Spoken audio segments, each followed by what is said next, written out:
طالبانو په ننګرهار کې د پاکستان لویه دسیسه رسوا کړه. په پاکستان کې د داعش ډلې مالي او روزني ملاتړ او پر تړاو یې پراخ غبرګونونه. جزئیات همدلته وګورئ او افغان میډیا چینل سبسکرایب کړئ.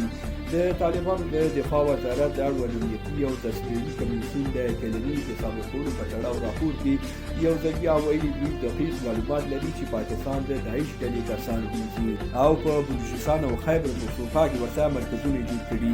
په دې راپور کې د طالبانو امنیتي او تصدیقي کمیسیون همدارنګه ویلي د کراچۍ او اسلام آباد هوایي ډګرونو له لارې پاکستاني الوتکې له اروپا او د اسیا ځینو هېوادونو څخه داعش ته جذب شوي کسان انتقالېږي او دوی په بلوچستان او پښتونخوا کې خپلو مرکزونو ته رسوي.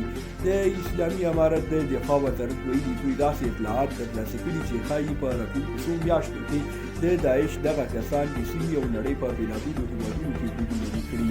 دفاع وزارت زیاته کړې ده چې د داعش او ځینو نورو هېوادونو یو اصلي هدف په تېرو دریو کلونو کې افغانستان او د طالبانو نظام و چې د دوی په وینا په ډېرو قربانیو ترلاسه شوی د ستونزې رامنځته او سقوط کړي، خو دوی دغه پلان ناکام کړی دی.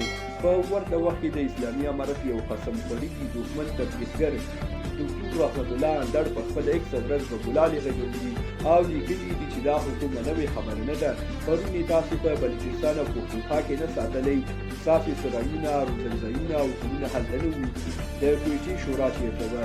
د جمهوري نظام د دفاع وزارت روحاني وزیر جنرال شیر محمد کریمي په ایکس ادرس لیکلي دي پاکستان تل د ترهګرو ځاله پاتې شوی او افغانستان ته هر خطر له دوی برخېږي. جنرال شیر محمد کریمي لیکلي دي دا ځل باید د دوی ریښې غوڅې شي او هغه غاړه چې ټي وي باید قوي حمایه شي تر څو د پاکستان څخه زموږ هېواد ته بیا خطر پېښ نه شي. د اسلامي امارت د بهرنیو چارو وزارت مرستیال شیر محمد عباس تنظیم را کړې ده چې چېرته نړیوال او په ځانګړي ډول ډونالډ ټرمپ له دوی شواهد وغواړي، حتمي به په پاکستان کې د داعش د هر اړخیز ملاتړ او مرکزونو انځورونه او ګډ ټکونه ورکړي چې دوی ته رارسېدلي دي.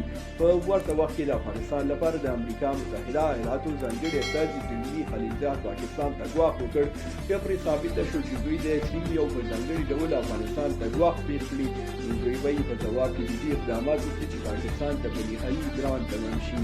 پاکستاني چارواکو تر دې دمه د افغان طالبانو د یادو غاو تړاو سره ویلي خو په دې کې دوی دا ډول نظامي کورونه بللي او زیاته کړې ده چې افغانستان په خپله د پاکستان دښمنانو او ترهګرو ته په خپله غېږ کې ځای ورکوي.